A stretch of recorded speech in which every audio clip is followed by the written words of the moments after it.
Big TV భక్తి సమాచారం WhatsApp ఛానల్లో జాయిన్ అవ్వండి. అన్ని విశేషాలు ఎప్పటికప్పుడు తెలుసుకోండి.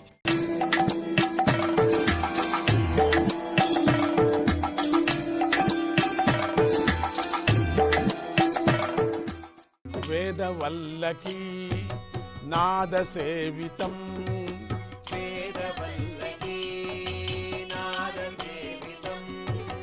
రాగవల్లరీ యోగ భావితం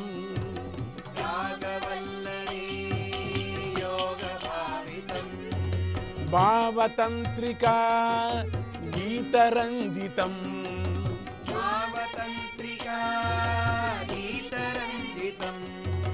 ప్రణవఘంటికా మంజుసింజితం ప్రణవఘంటికా మంజుసింజితం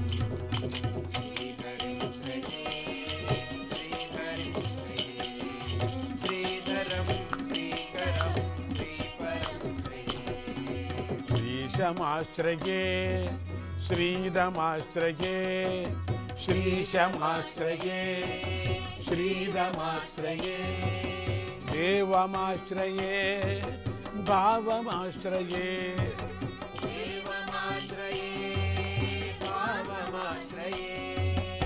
విష్ణుమాశ్రయే విష్ణుమాశ్రయే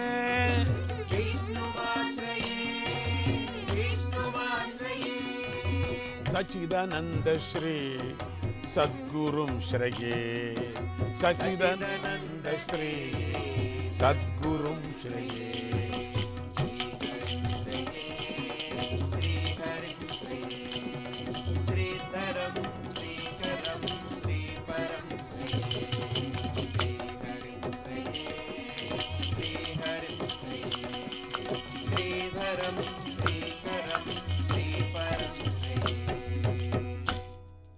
బ్రహ్మదేవుడు చేసిన ఈ స్తుతికి విష్ణువు మెచ్చుకొని ఇలా అన్నాడు.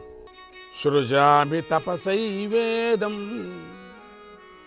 సృజామి తపసై వేదం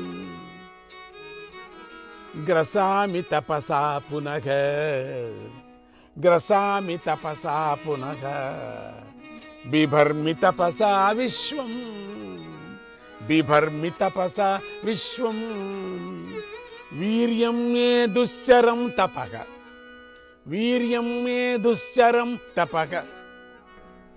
నేను ఈ లోకాన్ని తపస్సుతోనే సృష్టిస్తున్నాను, తపస్సుతోనే మృంగివేస్తున్నాను కూడా.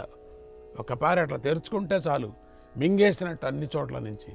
తపస్సుతోనే ధరిస్తున్నాను కూడా. అసాధ్యమైనటువంటి తపస్సే నా బలం అన్నాడు. ఏమనుకున్నావు? అంతే, కలలో కూడా భయపడాల్సిందే. అది చూస్తే చిన్నపిల్లలు దడుచుకుంటారు.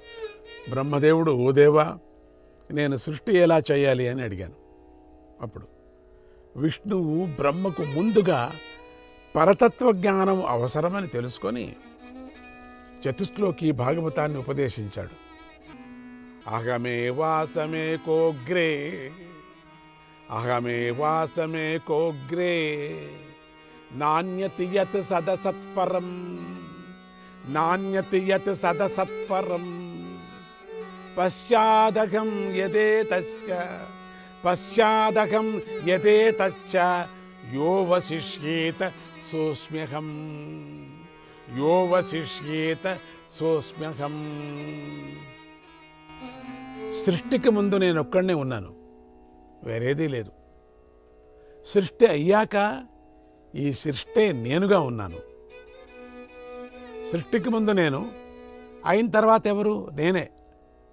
మళ్ళీ ప్రళయం వచ్చాక కూడా ఏది మిగులుతుందో అదే నేను. ప్రళయం వచ్చిపోయిన తర్వాత ఏదో ఒకటి మిగులుతుంది కదా, అది నేను. యథా మహాంతి భూతాని భూతేషు చావచేష్వను భూతేషు చావచేష్వను ప్రవిష్టాన్యా ప్రవిష్టాని తథా తేషు నతేష్వకం తథా తేషు నతేష్వకం యథా మఖంతి భూతాని భూతేషు చావచేష్వను ప్రవిష్టాన్యా ప్రవిష్టాని తథా తేషు నతేష్వకం. పంచమహాభూతాలు సృష్టిలోని పదార్థాలలో ప్రవేశించినట్టు కనిపిస్తాయి. కానీ అవి సృష్టికి ముందే ఉన్నాయి కనుక ప్రవేశించాయని చెప్పేందుకు వీలు లేదు. అలాగే నేను పంచభూతాలలోనూ వాటి వల్ల సృష్టి అయిన జగత్ వస్తువుల్లోనూ ఉన్నట్లే ఉంటాను, లేనట్లే ఉంటాను. ఏతావదేవ జిజ్ఞాస్యం ఏతావదేవ జిజ్ఞాస్యం తత్వజిజ్ఞాసునాత్మరంగా తత్వజిజ్ఞాసునాత్మనగా అన్మయా వ్యతిరేకాభ్యాం యత్ స్యాత్ సర్వత్ర సర్వదా యత్ స్యాత్ సర్వత్ర సర్వదా. కుండ తయారైతే మట్టి కుండలో ఉంటుంది. మట్టి ఎక్కడ పోయింది? కుండలో అయిపోయింది. కుండ తయారు కాకముందు ఎక్కడుంది? అది మట్టిగానే ఉంది. కానీ దాన్ని మట్టి అని పిలుస్తున్నాం. తయారైన తర్వాత కుండ అంటున్నాం. అప్పుడు మట్టి అన్నాం, కుండ అంటున్నాం. మళ్ళీ కుండ పగిలికొట్టిన తర్వాత ఎక్కడ చేరుతుంది? మట్టిలో చేరుతుంది. అప్పుడేమంటున్నాం? పగిలిన కుండ అన్నాం మనం.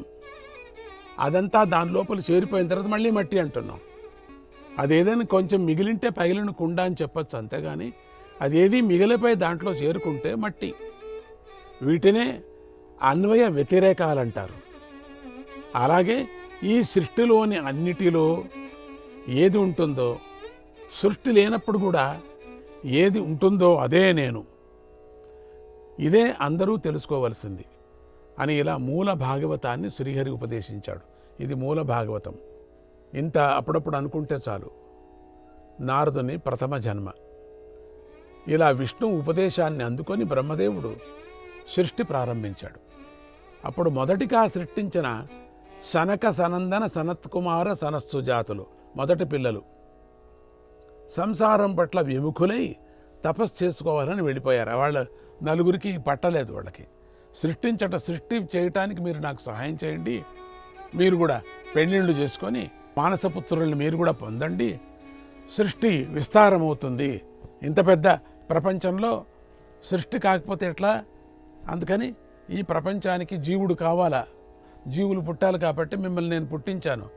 మీరు ఇప్పుడు బ్రహ్మ మానసీ పుత్రుని నేను పుట్టిస్తాను, వాళ్ళని పెళ్లి చేసుకోండి అని అంటే ఎవరికి కావాలి ఈ గొడవ అని చెప్పేసి వెళ్ళిపోయారు వాళ్ళు. నువ్వేంటి సృష్టించడం, మేము హాయిగా నీలో చేరటానికి వెళతామేమని వెళ్ళిపోయారు. అప్పుడు బ్రహ్మదేవుడికి చాలా మానసిక కష్టమైంది. అప్పుడు బ్రహ్మదేవుడు మరీచి, అత్రి, అంగిరస, పులస్య, పులహ, క్రతు, భృగు, వశిష్ఠ, కర్దమ, దక్ష, నారదులు అనే 11 మందిని మానస సృష్టి చేశాడు. ఆయన మానసు నుంచి వచ్చింది. వారిలో నారదుడు బ్రహ్మదేవుడికి సేవ చేసి భాగవత ఉపదేశాన్ని పొందాడు. బ్రహ్మ మానస సృష్టిమేవ కలయన్నాదౌ మరీచ్యాదికాం బ్రహ్మ మానస సృష్టిమేవ కలయన్నాదౌ మరీచ్యాదికాన్ సృష్ట్వైకాదశ సంఖ్యకాన్ సుతవరాన్ తేష్వంతిమం చోత్తమం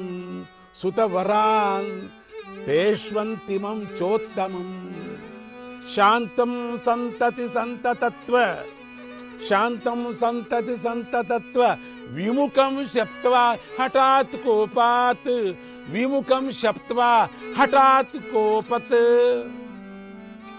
యం చక్రే బహుభార్యకం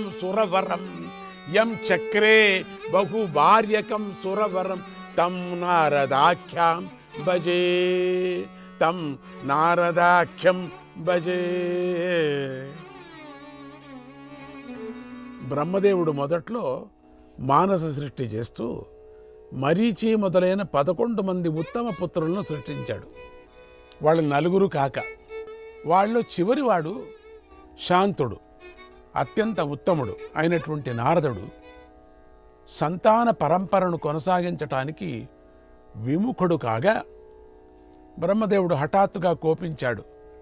మిగతా వాళ్ళంతా బ్రహ్మ చెప్పినట్టే కావచ్చు, మీరు 10 పెళ్ళిళ్ళు చేసుకుంటాంలే అని చెప్పేశారు. నారదుడు మాత్రం ఒప్పుకోలేదు. కోపించాడు బ్రహ్మ. వాళ్ళందరూ ఒప్పుకోవటం ఏమిటి, నువ్వు ఒప్పుకోకపోవటం ఏంటి తన శాపం వల్ల అతనిని అనేక భార్యలు గల గంధర్వుడిగా సేవ్ చేశాడు. శాపంతోనే నీకు భార్యలు పుట్టని వేసేశాడు.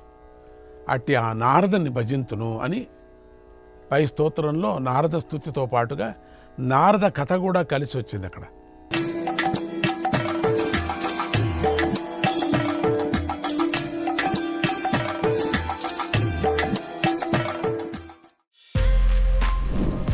For more videos like this, subscribe Big TV channel.